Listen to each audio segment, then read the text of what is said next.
Agrotrip, odborník na krmoviny a moderné poľnohospodárstvo. Firma Agrotrip sídli na farme ležiacej kúsok za obcov k Belce. Títo odborníci na zber a spracovanie krmovín sú menšia firma majúca 7 zamestnancov. V ich filozofii poskytovania služieb je to výhoda, pretože vedia veľmi pružne reagovať na potreby svojich zákazníkov a riešiť do detailu ich individuálne potreby a požiadavky. Firma Agrotrip vznikla v roku 2005 oficiálne, čiže fungujeme na slovenskom trhu už 19. sezónu a história sa začala písať na stredisku v Belciach, kde môj otec choval hovädzí dobytok. Otcovi pána Petroviča padlo toto stredisko do oka, keď vozieval z Kravian nad Dunajom, kde mal koziu farmu, mlieko na spracovanie do Tekovských Lužian. Ako skúsený zootechnik sa nebál prebrať toto stredisko a pustiť sa popri svojej kozej farme aj do chovu dojníc. Časy však ziskovosti produkcie mlieka neprijali, tak sa všetkých plánov na rozvoj a modernizáciu farmy musel vzdať. Počas dlhých rokov praxe však nazbieral obrovské skúsenosti s výrobou kvalitných objemových krmív. Skrsla v ňom myšlienka, prečo ich neponúknuť svojim susedom vo forme služieb. Spojil sa s rodinou Pitkovcov, ktorá mala skúsenosti v oblasti služieb a založili spolu firmu. Otec Dušan a syn Dušan Pitkovci sú v nej doteraz spoločníci. Služby sme začali robiť so strojmi, ktorými naša farma disponovala a neskôr sme začali dokupovať ďalšie a ďalšie stroje podľa požiadaviek a potrieb našich zákazníkov, aby sme vedeli dorobiť vždycky kvalitnú krmovinu. Začínali napríklad s vlastným zetorom Krystal 7211, rezačkou, jednorotorovou hrabačkou a bočnou kosou. Neskôr ako prvý stroj špeciálne kvôli službám kúpili už používaný lis na hranaté balíky Krone. Prvý moderný stroj, ktorý si zaobstarali, bol traktor Fendt 716. Neskôr na ich dvore pribudol ešte výkonnejší Fendt 926 s otočným riadením. Ten je dnes najstarším strojom, čo vlastnia. Vybavenie sa strojmi na zber a rezanie senážnej hmoty začínalo rezačkou Kemper. V júni 2007 ju doplnila prvá samochodná rezačka Krone Big XV8 na Slovensku.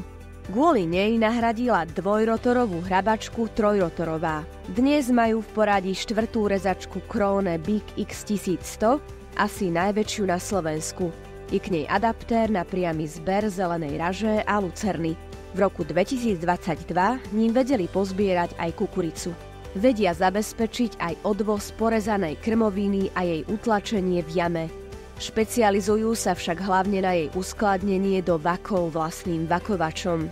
Do vakov naplňajú aj CCM-ku. Väčšinu prác robia v Novozámockom okrese, no o túto ich službu je záujem aj v podnikoch vzdialenejších od ich sídla. Minulý rok rozšírili počet lisov na hranaté balíky na 3 kusy. Vybavené sú váhou a vlhkomerom, aby sa predišlo zaplesneniu, prípadne až samovznieteniu sena alebo slamy. To, že majú vlastnú farmu, obrábajú asi 150 hektárov, im dáva jednu veľkú výhodu.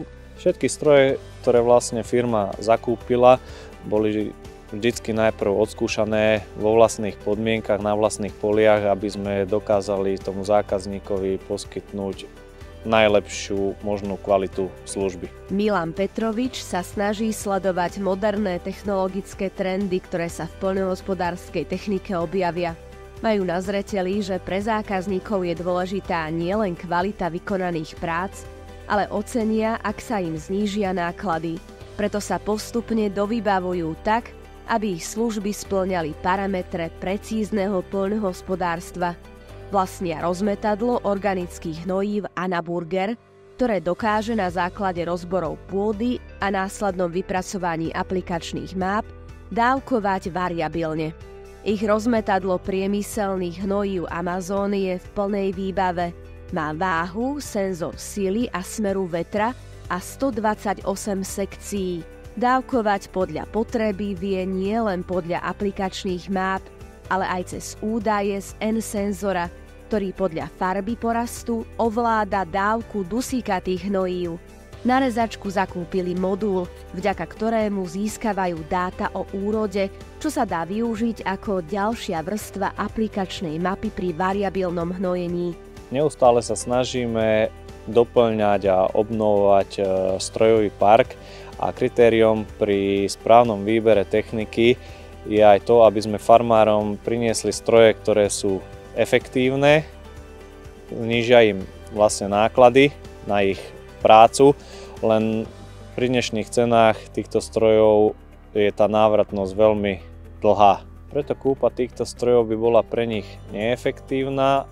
Významnou novinkou na sezónu 2024, ktorá rozšíri paletu ich služieb, je dron umožňujúci postreky a rozhadzovanie umelých hnojív. Tiež vie variabilne aplikovať, a to bez poškodenia porastu či utláčania pôdy.